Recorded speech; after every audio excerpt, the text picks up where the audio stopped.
Hey everybody, my name is Jill Lewis and I'm here with Rob Landis, the owner of Good Life Nutrition in Marion, Illinois. I am a faster way to fat loss coach and always wanting to be educated about all the things. I'm a lifelong student of health and wellness, and I just love hearing about products, supplements, anything we can do kind of holistically, naturally to just improve what we're eating, what we're consuming, how we're moving. So today we wanted to talk to you about something.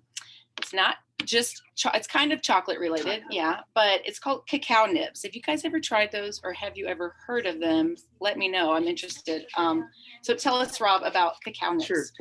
First, Jill, I want to say thank you for supporting this small local business. Of course. And allowing us to be a source of information for your awesome clients. So thank you. You're welcome. Yeah, you're it means welcome. a lot to us, and I mean that.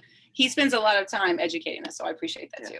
So cacao nibs. Yeah. So what is the cacao part? How is this related to chocolate? So the cacao nut or seed is actually the raw material that chocolate is made from. So like before it becomes what we know as chocolate, it's a cacao nib? That's right. So these little nibs in here are from a seed that are broken up basically and crushed. And so that's the only processing. This thing is opened, the pod is opened.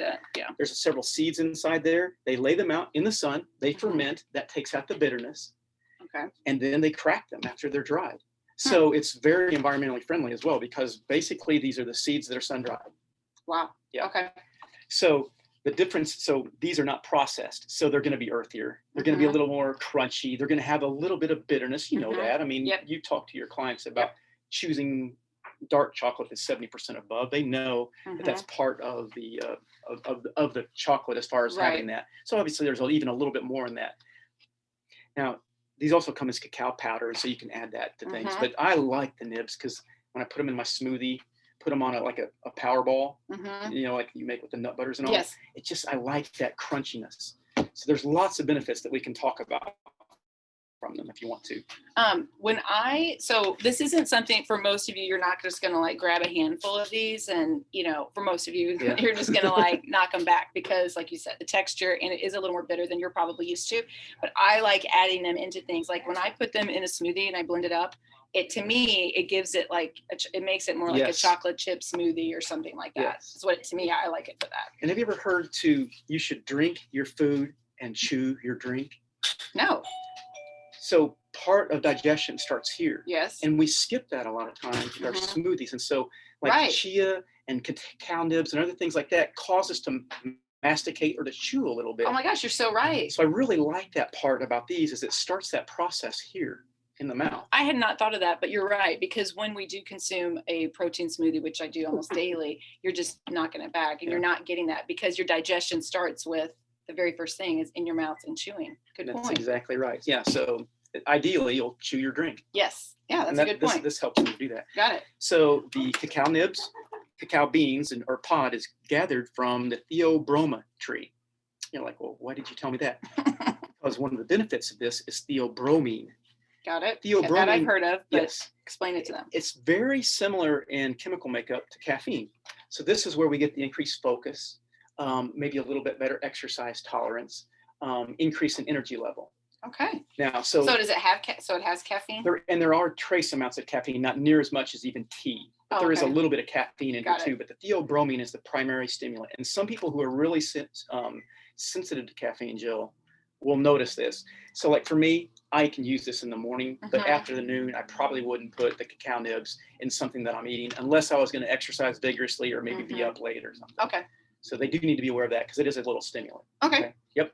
And then it's also rich in polyphenols, flavonols. These are powerful antioxidants that have a lot of the benefit that we see. So you've probably heard about these for cardiovascular benefit. Right. Yeah. So they decrease the risk of cardiovascular disease.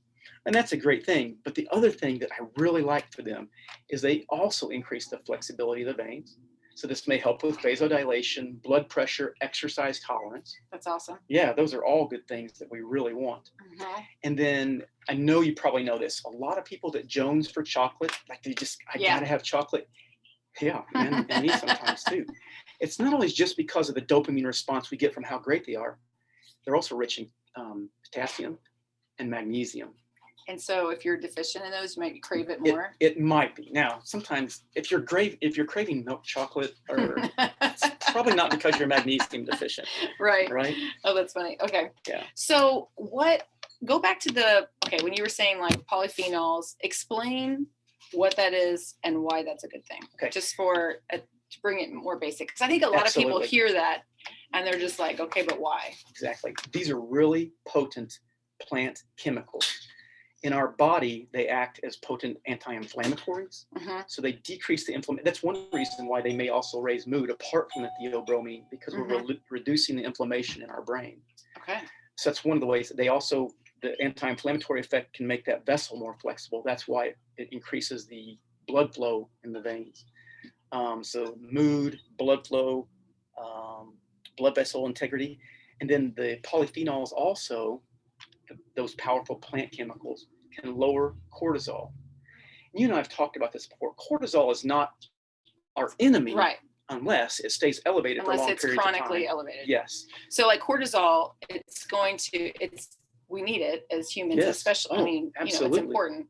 But you just don't want it to be elevated all the dang time. That's right, because that's when we get the brain fog, the belly fat, decreased immune system function. But yeah, I mean, when I stand up rapidly, there's bits of cortisol that are released so that my blood sugar adjust rapidly. Or, if you poke me with that spoon and I can get away real quickly, it helps me to react, or not to react, but to adapt to those situations. Right. But yeah, so so these powerful plant chemicals do lots of these different things in it. So someone that is just maybe chronically like stressed, maybe it's job or family stuff, whatever the case may be. So things like, and that keeps your cortisol kind of, stress is stress, whether it's physical or mental. Right. So things like this, the polyphenols, that all kind of helps. Do you think helps with that? Absolutely. To kind of control that a little bit? Yes. And obviously a lot of the foods that you talk about that are colorful and that grow out of the ground are rich in these substances. Right. I mean, blueberries would be considered like a superfruit if we grew them in South America and China only. Yeah. Or not China, I shouldn't have used that. But they grow right here in our backyard, so we don't think about it. Those are very rich in polyphenols. Another thing, and they also protect us from the sun, by the way, as well. They have that ability. That's awesome. Which is another conversation that we've had. For sure. We could go on and on about so many different things. Okay, so what else do we need to know about these cacao nibs? So how different is this than just getting a piece of, say, 80% dark chocolate? Okay, so the 80% dark chocolate, obviously it's going to be a little bit smoother, but they're usually going to have some sugar and some other additives. Cacao nibs are the raw material that gives you the chocolate flavor and that little bit of bitterness on the dark chocolate. Okay. They're going to be more dense in the polyphenols, and because they're unprocessed, they're going to stay at that level. Okay. The processing removes some of that, damages some of that we get in a chocolate. Gotcha. Yep. And then I think we've already talked about the ways to use them. They're great to roll, in a little power ball. Replace some of the chocolate chips in your chocolate chip cookie recipe. I'm sure you have one of those. Oh, yeah. I know that you don't diss people when they eat a chocolate chip cookie. That's not Faster Ways away. No. Now, my husband might argue that we don't get them near like as much as we used to. I'm going to start sliding some of these in. Yeah, why not? That's awesome. Well, cool. And then one more quick question, just because we were talking about like chocolate and things. So milk chocolate, dark chocolate, cacao nibs. That's kind of like you've got this spectrum of like, this would be woohoo at the top. Yes. And then you're going to move to dark chocolate, and then milk chocolate's going to be way down here at the bottom, right? That's right. Okay. And just as a differentiator, white chocolate, people are like, what is white chocolate? That's when they use the cocoa butter, the cacao butter, but they don't have any of the seed or the pod in there. Okay. And that's why it's white. It's just fat, and then of course they put a lot of sugar in there. A lot of sugar into it. So that's why it's so smooth, but there's really not a lot of benefit. There's no nutritional that would probably benefit. That'd be even lower than one below the milk chocolate. That's interesting. I never thought of that. I personally don't like it's not my favorite, so I never get it, but that's really interesting. Yeah. Cool. Awesome. Well, thank you, Rob. Hope you guys learned something today. I know I always do. So thank you so much. My pleasure, Jill. Thank you.